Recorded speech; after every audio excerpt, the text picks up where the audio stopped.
What's next on the program?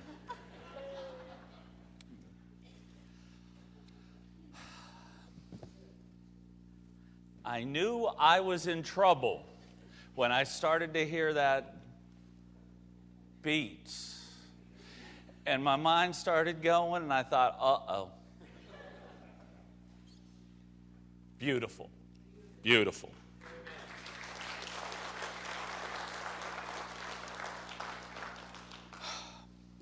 This morning we'll be taking a look at Joshua, the 3rd chapter.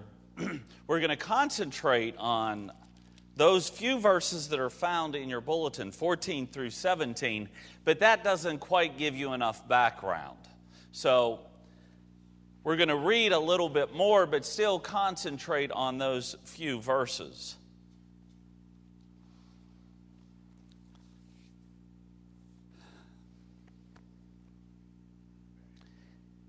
It was a really interesting time for the life of that community called Israel.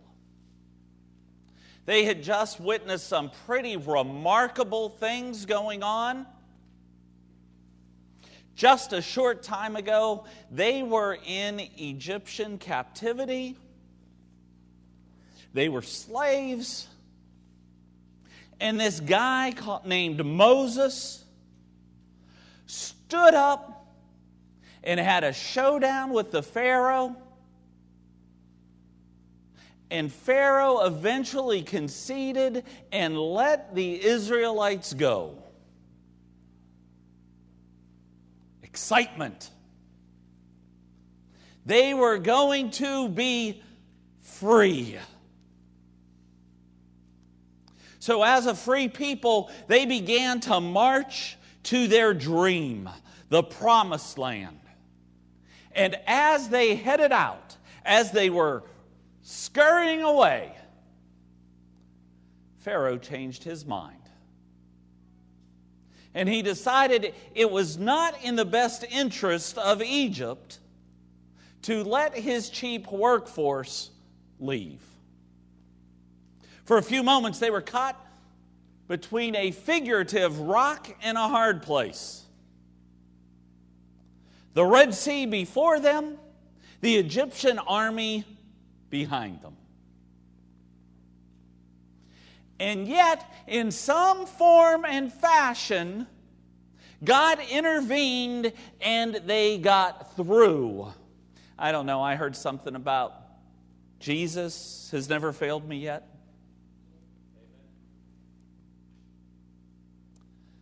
And they begin walking through the desert. And they're walking a whole lot longer than they ever imagined they would. Then, something else happens.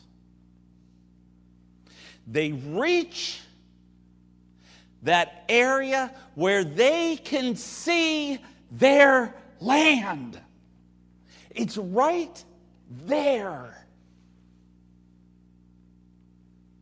And Moses dies.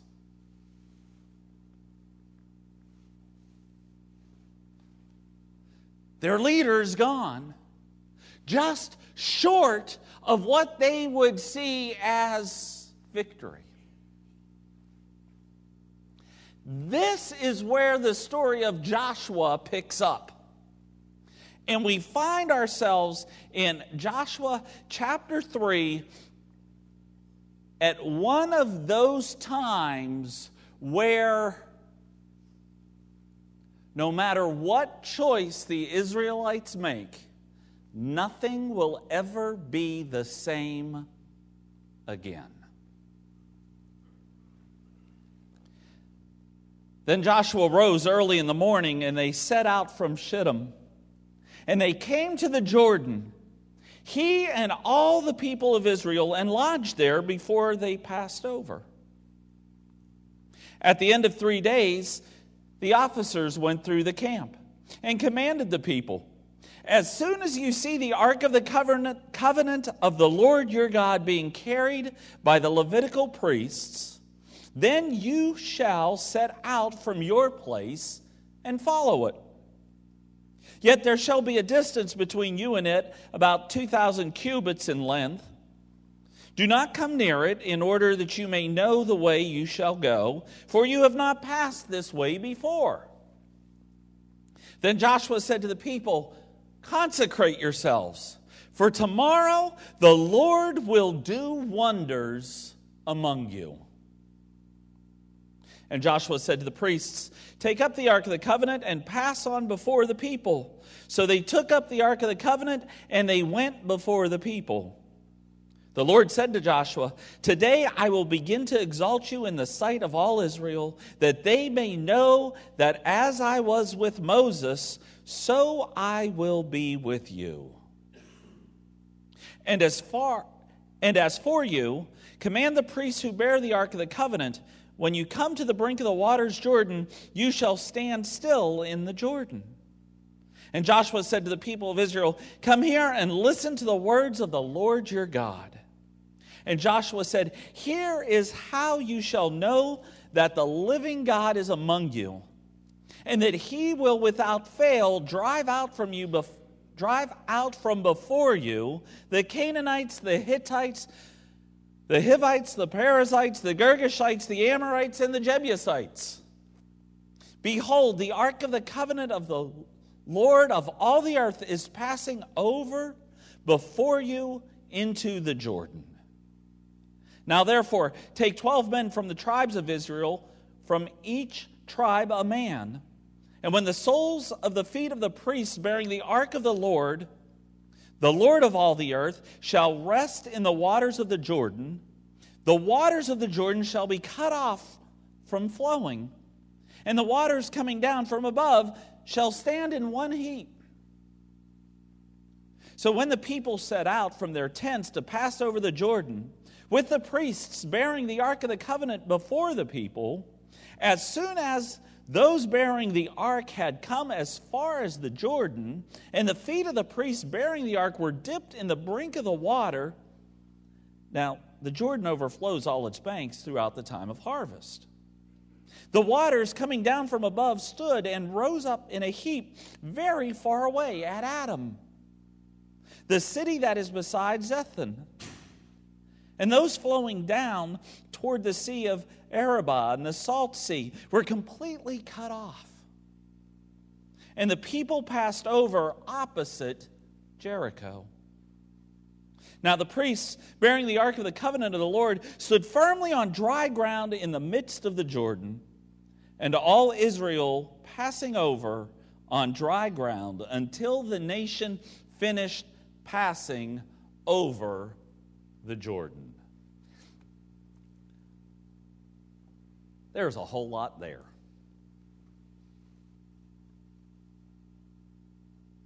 They had seen their inheritance just over that river. There was just one problem. That river. How do you get there? Oh, and God has a sense of humor. He didn't lead them to the Jordan at just any time. He led them during harvest time. And harvest time in the South Jordan Plain is usually around the month of April. Now, that may not mean a whole lot to us here in Richmond, Virginia. But you see, April is a unique month in that area. The snow from Mount Hermon begins to melt. And of course, melting snow turns into water. And water doesn't stay on mountainsides. It runs down, searching for another body of water to join to, because bodies of water tend to be at the lowest elevations. You see the problem? This is the time every year that the Jordan floods. So we're not just talking about the Jordan River, we're talking about a Jordan River that is swollen and deeper than usual. All we need to do is cross it. Just need to get back there. How hard could that be? Well, something else, when rivers swell and deepen, they tend to run just a little bit quicker. So we're not talking about just a lazy little float down the river. We're talking about this water is moving. But they are called to the promised land. Now, all of this is just plain conjecture. But I know a little bit about guys. I know a little bit about how we think. I am certain that there was a meeting held. Joshua would have called his most trusted advisors. He would have probably called any water expert he had within the 12 tribes. And I'm sure they sat down and they said something like this: God has called us to cross the Jordan. Don't you believe that? And I can hear everyone around that table saying, yes, Joshua, yes, he has, yes, yes, yes. And I can hear Joshua saying, what do you think we need to do to cross it? We're talking about leaders. We're talking about men who have bought into the vision of getting back to the promised land. We're talking about the best they have. And I know someone in that group would have said, I think it would be wise if we delayed our entry into the promised land until the dry season. Doesn't that make a lot of sense? Only one person thinks that makes sense? Man, this is going to be easier than I thought. Our natural instincts, our human instinct says the path of least resistance is best. Now, I'm sure because these are, people in biblical times and they don't think like this. But if I were there, I'm afraid I would have thought something like, you idiots thinking of crossing now? Half our people can't swim. They've been in the desert for the last 40 years. They know nothing about this water. And we have some people that are more advanced in age, and that's fast-moving water. We have 80 little bitty children. What are you thinking about? And those priests, they need to carry the Ark of the Covenant. The 10 Commandments in there, written in stone. It's going to be heavy. Y'all crazy? Surely someone would have said that. I am sure there was great anxiety. I'm sure someone came up with the idea, well, maybe if we looped all these sticks together, we could build a bridge or dam it up and we could get over there. And, it would only take another month. I mean, we left our homes 40 years ago. What's another month?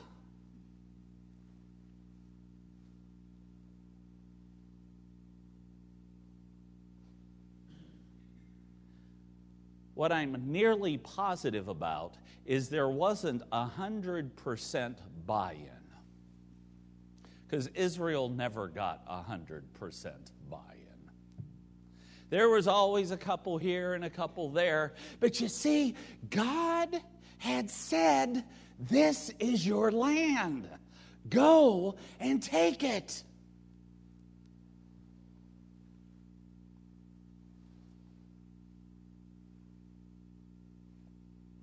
The one thing we so often forget is our God is never caught off guard. You see, the circumstances and the situation didn't surprise him. He knew it was flood time. My goodness, look at all he had already done. They had wandered around the desert through uncharted territory. That sounds a little frightening to me. But you know what? God realized that, and He took care of it. In the day, He became a cloud to lead them. At night, when it got dark and you couldn't see up there, He turned into a pillar of fire to go before them, literally blazing the first trail. God realized on the journey they would get hungry. 40 years, you know they had to stop and eat somewhere. He gave them manna, and when they complained about just this manna stuff, He gave them quail. They were getting thirsty. He led them to springs in the hills. You see, the circumstances never surprised God. All He asked for was obedience. I will let manna fall for 5 days. I want you to go up and scrape up what you need for today. And on the 6th day, I'll let enough fall that it takes care of 2 days. So on the 7th, you can rest and concentrate on me. And God did it.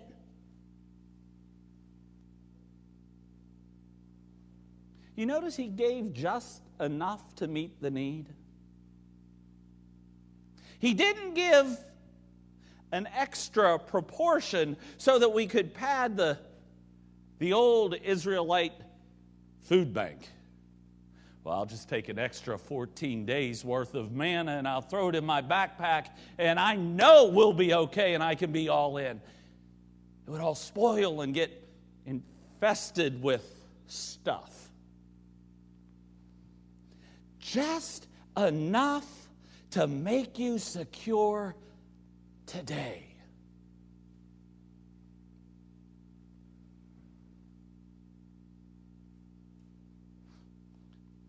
See, history is really God's story.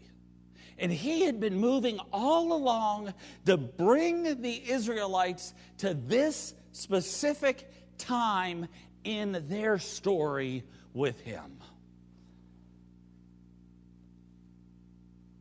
You know, He kind of did the same for man later on. God realized man would be cold. How many of y'all like to be cold? No, I mean actually cold.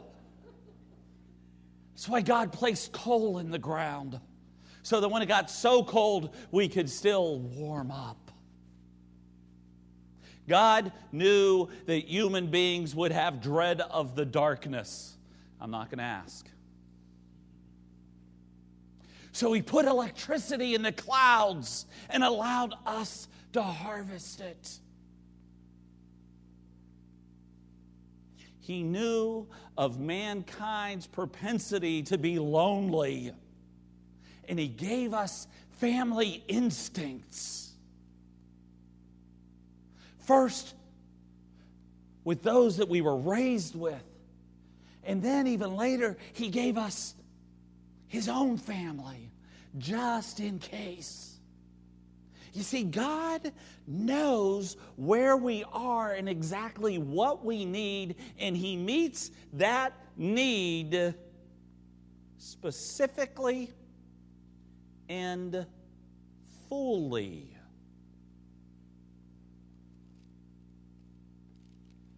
But the Israelites are still on the bank. The Jordan is big, and it is fast, and it is deep. It is a challenge that they've never faced before. I know someone out there saying, but they crossed the Red Sea. You just told us that. But then they had Moses. Moses is gone. And in our modern day vernacular, all they have is this young, wet behind the ears Joshua. He wasn't the guy that led us out of Egypt. He wasn't the one that toppled Pharaoh. He isn't the one that met with God face to face. He's just Joshua, young, semi-inexperienced. He has never had to make the tough calls. How do we know he'll do what's right? Because you always have a couple of those folks.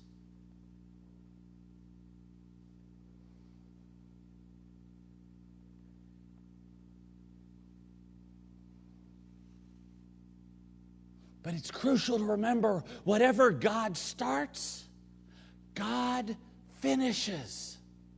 God doesn't leave loose ends. God doesn't allow items to fall through the cracks. God does not leave a task that He has called us to unfinished. Oh, how different He is from us. And I'm really glad my wife's not here. I remember, just a few months ago, her giving me a honey-do list. Very simple, basic stuff. I think it was, around October she gave me the list. Very, very basic stuff. Stuff that guys can do. Hoorah. Or in the words of Tin the Toolman Taylor, because it was that kind of stuff. Fix the float in the bathroom in the hallway. Good stuff, You get out a few wrenches, you play a little bit, and you tighten it up and you fix it up, and everything's just wonderful. I can handle that.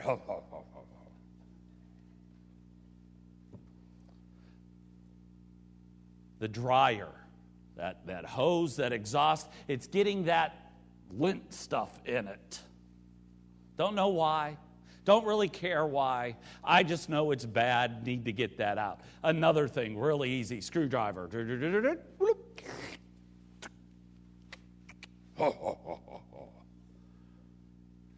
I mentioned those two items because those are the two items that are done.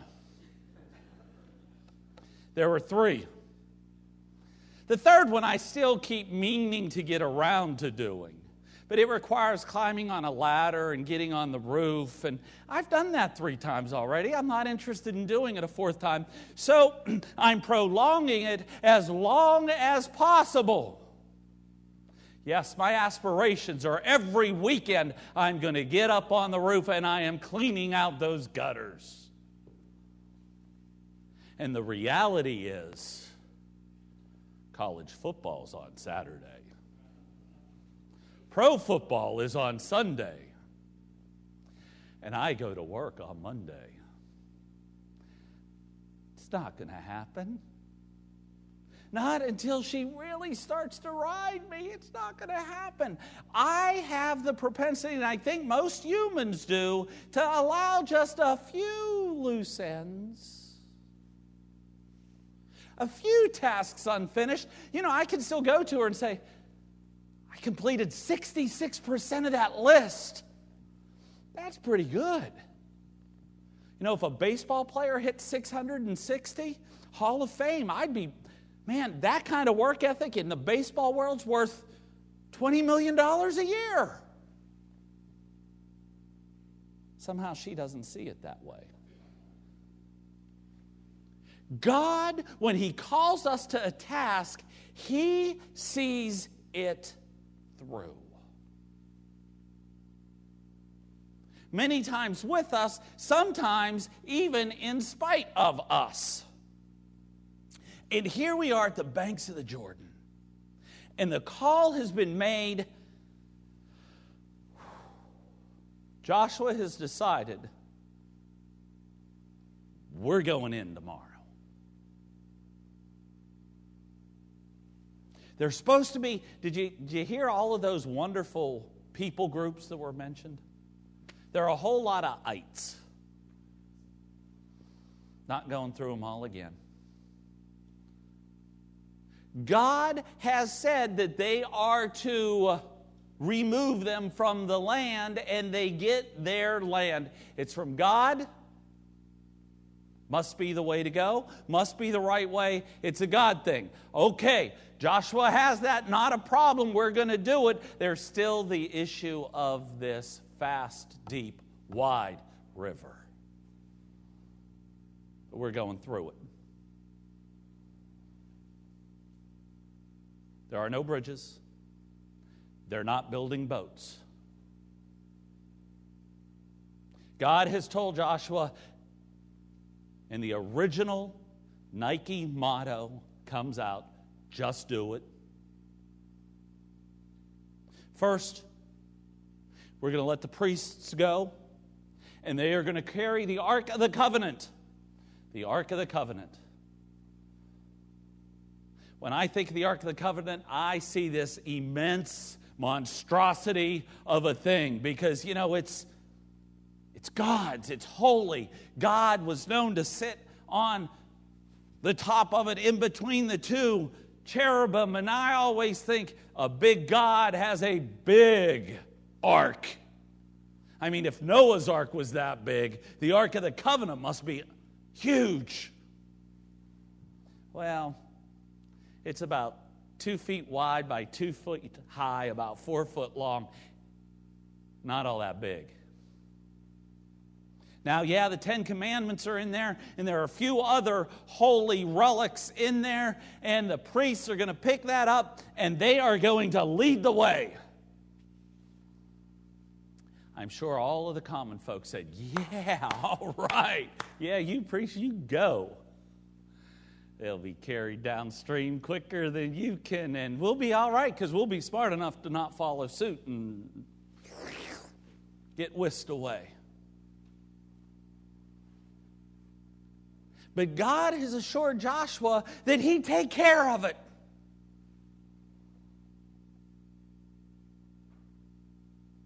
The fateful day arrives, and we don't know if there was hesitation. We don't know if there was a little doubt. We don't know exactly how these priests felt, but they got up and they got the Ark of the Covenant and they started to lead on. And the people, being obedient, followed suit. And they got to the Jordan.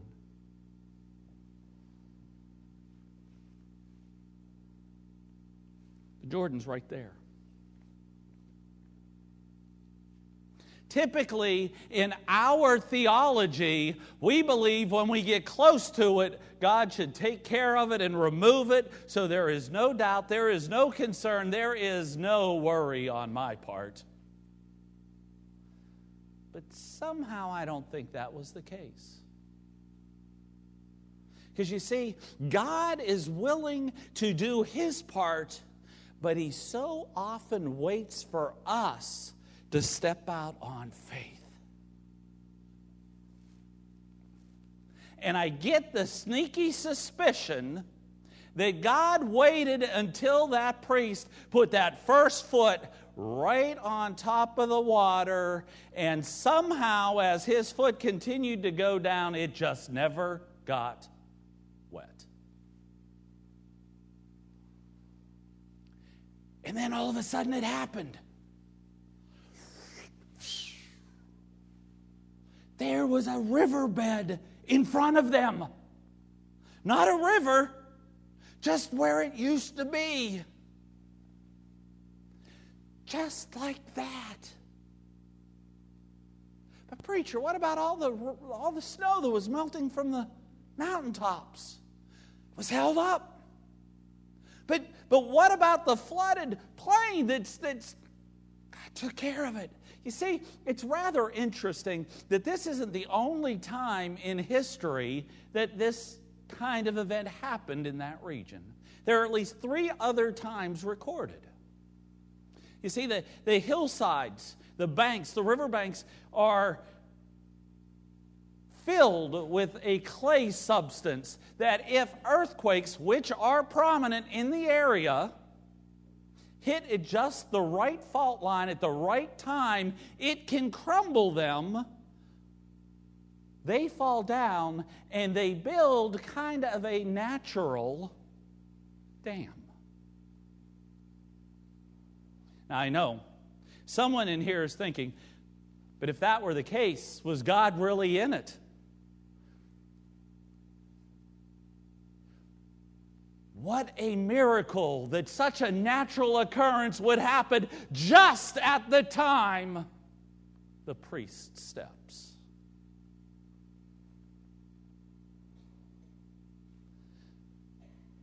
Verses 14 through 16 have one main idea. And they began, or and it happened. And then everything after that is a subordinate clause that goes back to, and it happened. See, Joshua is really calling our attention, not so much that they crossed the Jordan, but that God had acted in a miraculous way because they stepped out on faith.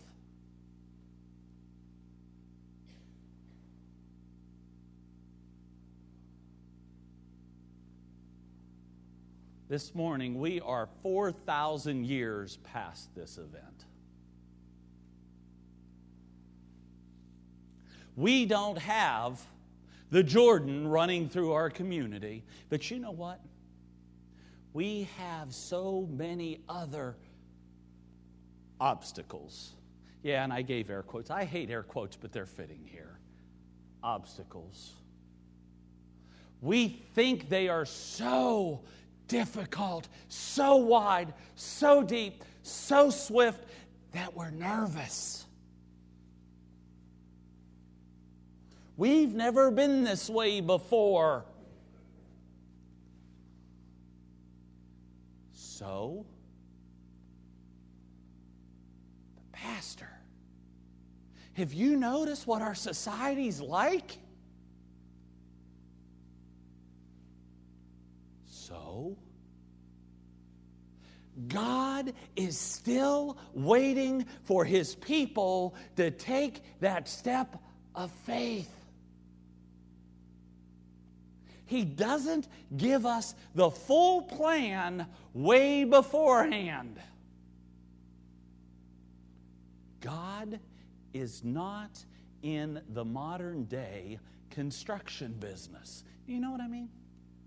You want to add an addition onto your house? You need someone to come up, draw the plans, and then you go down with the plans to the courthouse and say, this is what I want to do. And then they look at it and they say, okay or nay. See, God doesn't do that. He doesn't give you the finished project in His initial discussion with you. Because He wants to see where your trust lies. Would it have been easier to cross the Jordan during the dry season? All right, this is audience participation time. Would it have been easier to cross the Jordan during the dry season when the Jordan River shrivels up into a little stream?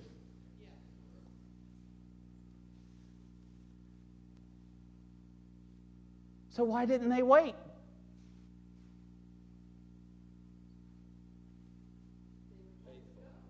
They were told to go and they were being faithful.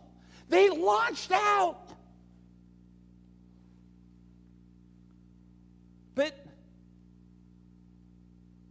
But didn't they run the risk of losing a lot of resources? Yes. Yes, they ran that risk. Was it really a risk? Since God said, let's do this? When God doesn't leave loose ends? When God doesn't leave a task unfinished? Was it really a risk? Only in our minds? Because we have gotten so spoiled by our society that we want to know that everything will turn out just fine. Isn't that why we put money away for retirement? What am I going to do when I'm done working? Well, that's when you take out your retirement. I remember being a young boy. I remember being so excited for my first job. My first job, I'm making my own money. I can do whatever I want. And my parents hit me with this bombshell. I was expected to put a percentage in the bank. That sounded like the dumbest idea I'd ever heard. But you know what happened? After a while, you start putting money in the bank, and then you get nervous if there isn't enough money in the bank.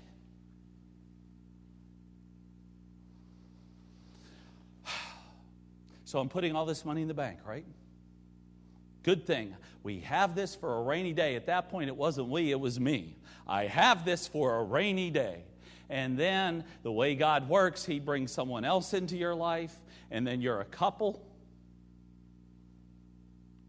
And now it's really great because you're both throwing money into the bank, and you need this rainy day fund. Rainy day fund. Woohoo, woohoo. We're putting money in every paycheck. And then we did something absolutely crazy in the year 2005. We bought a house. And all of a sudden, there was a nice little nest egg that we were secure and we were safe. If something happened, we had money in the bank. But then we bought a house. And you know what happened? There was no money in the bank. So we get nervous. Well, what are we going to do if? What's going to happen when? What? And I worried myself sick because I had this outstanding debt. I owed M&T Bank money every month, way too much money. This was a guy that never owed anybody $10. That would bother him, and now we're talking thousands.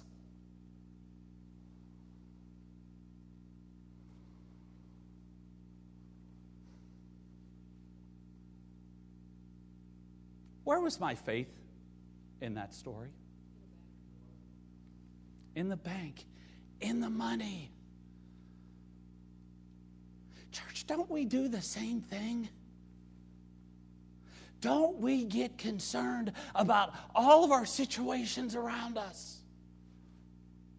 When God says, step. Now we're going to get pointed here for a moment. You notice God called Joshua to tell the entire community to step. He didn't say, all men from the ages of 18 to 35, you step. Everyone else gets to stay on the bank. He didn't say that. He didn't even expand that out a little. Anyone of working age, step. Everyone was to step. Why? Because everyone was supposed to have the opportunity to show their faith in their living God. Everyone. From the little ones that left our service right before I started to go and hear a story for their age, all the way up to dear sweet Auntie Julia in the back. Everyone was to step. Everyone had a role to play. You know what, Bethlehem Baptist Church? Nothing has changed. Each one of us are still called to step out on faith. Last week there was a challenge given to you. Let's go through this. Let's look at it. Let's all move onward together. And you know what? I am just tickled that every survey we had in the back last week went out.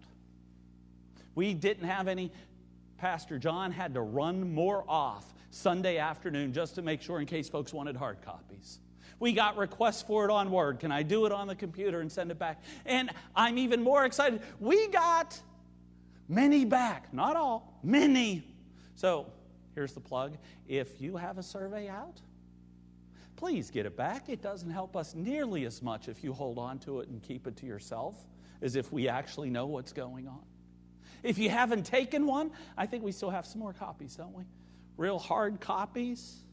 We can get it to you. It's on the Faith Life app, if that excites you. If you want it in Word, we have it. If you want it in PDF, we will make it as available to you as we possibly can. We just want to help. Because we're all called to take that step of faith. Pastor, we've never done some of the things that you might be conspiring in your mind to do. You know what? I promise you, it will be okay. The sky won't fall. You won't fall through the cracks.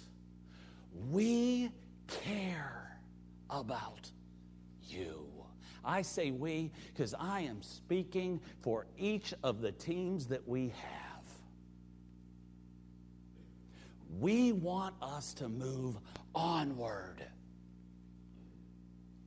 But it requires a step of faith from each of us here.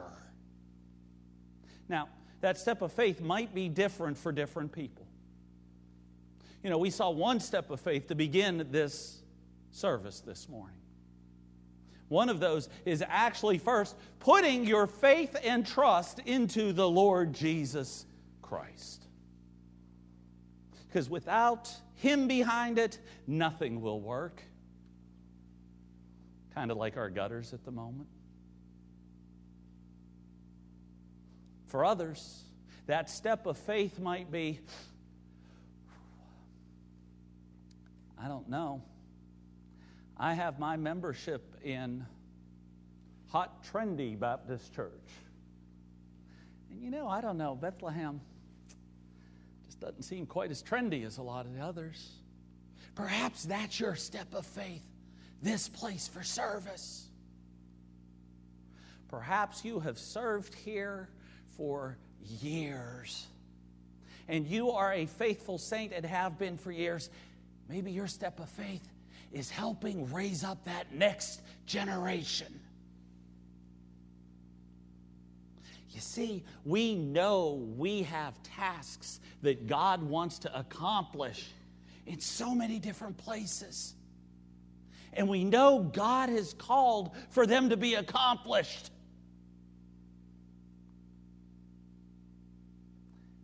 And we know the answers are right out here.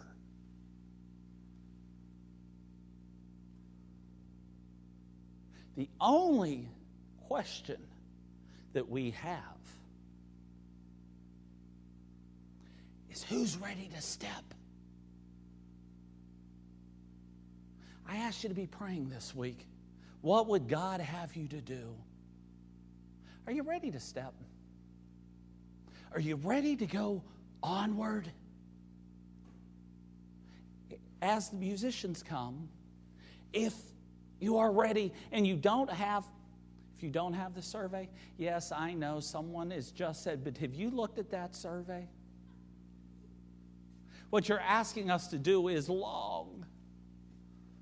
Do it piece by piece. But some of the questions are confusing, and I'm not real sure where I fit into the spectrum. Don't overthink it. If you put down a 4 and God thinks you're a 3, you know what? It's okay. Who is ready to step forward? Let us be united and let us be committed to making that difference. Much like the children of Israel at that moment, the decision you make will change everything for the rest of our lives. one way or another. As the musicians lead, if you don't know Jesus as your Lord and Savior, we'll open this up that we can talk and you can make that decision today. If there is another decision you need to make that requires some help or needs some help, come on forward. Let's see how we can help you out as we lead. Fair is